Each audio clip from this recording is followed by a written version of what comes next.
Hi friends, welcome back to MBA Pulse. Today I'm going to cover a very important topic, placement in packages, which is nothing but ROI, return on investment for PGDM and MBA grads. At the end of a PGDM course or an MBA course, you must be able to get placed through campus drive without any problem with a good salary. That's what is the aim, and every single student of management education will be looking at it. I have to give some information about the myth and the reality of placements. 99% of the B schools do not do 100% placements. I can count number of institutions who will be doing 100% placements. But 100% placement may not mean anything to you as long as you get or you don't get your expected salary. So there are a couple of ways to look at 100% placements. I would look at average salary, and the highest salary is nothing but sales gimmick. In the sense, very few people, you can count one or two. Highest is one person who will be getting the highest. It may not mean anything to you. It may be an indicator that average salary could be better. However, I would urge to look at average salary. And average salary, if I have to explain in very simple terms, if an institution has got 180 students and if 100% people are placed, the total salary, CTC we call it, cost to the company divided by 180 will give you the average salary in rupees lakhs. So that is the first indicator. But beyond that, you should also look at incoming average salary and outgoing average salary. So that is a concept which is catching up with good B schools now. You should look at what is the incoming average salary. If an institution is able to say, no, we don't allow or permit those organizations which come below certain, say, 8 lakhs, 9 lakhs to improve your average salary, those are the institutions you should be looking at. And where are you really placed in the ladder of the empanelment in those organizations? Because you will see, big banner of 180 companies, 300 companies visiting. At the end, what matters is the incoming average salary and the salary at which you are placed. So the ladder, which I mean, is the same companies, organizations will be going to different B schools, institutions, and maybe offering different salary levels. The CTC could be in 3 levels. So it depends on which rung of the institution this particular institution is there. The first rung, second rung, and third rung.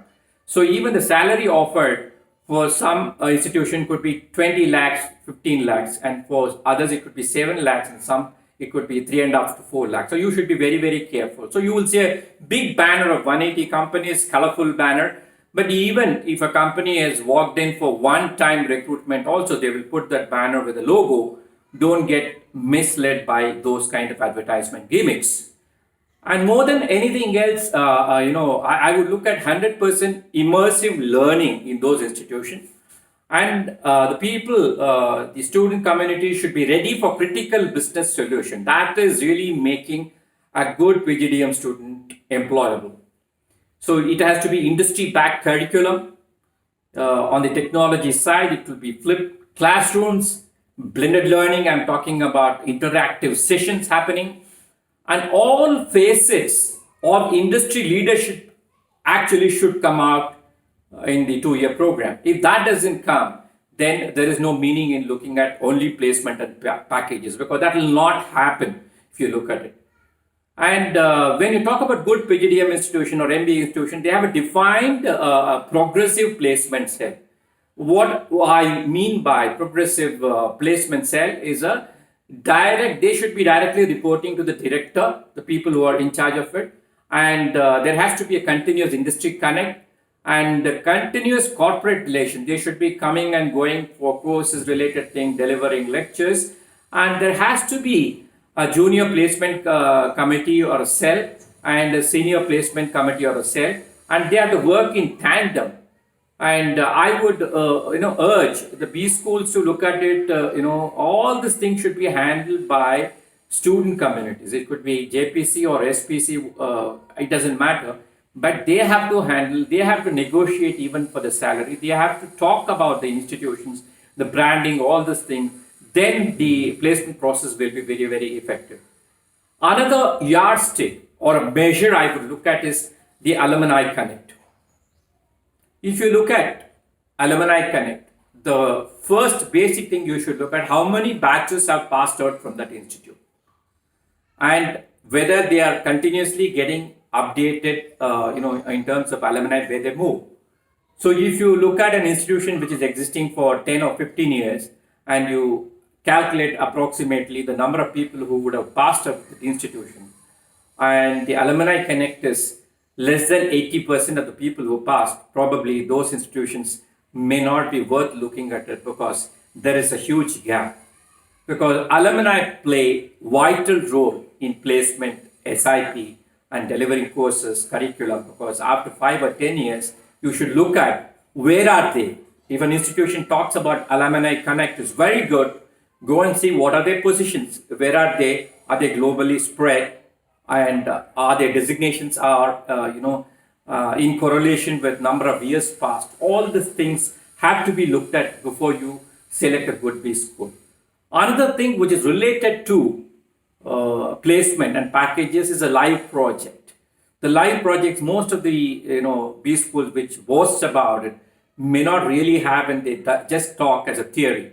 So the live projects bring problem solving to the industry, and it is quite possible you will get good summer internship with a good stipend, and you may get the winter internship, and the final campus trial could just be a formality wherein they may be offering PPOs if all the things which I talked about earlier are covered in an institution. The credibility of the companies is another thing when you talk about placement process. So you should look at the quality of companies coming, global companies, international companies, and talking about even good Indian companies, and what is the average salary they paying for that institution will matter a lot when you want to select a good B schools. So these are some of the components I thought I should touch upon. The placement and packages. Just don't get swayed away by the highest packages. To look at average salary, which is outgoing and incoming, which is very, very important, and the ladder and the rung at which these institutions are placed. Rung 1, rung 2, rung 3. So if it is rung 3, that will be the lowest average salary. Rung 2 will be a mid segment, and rung 1 will be the highest salary. You should look at where the institution is actually placed as a rung.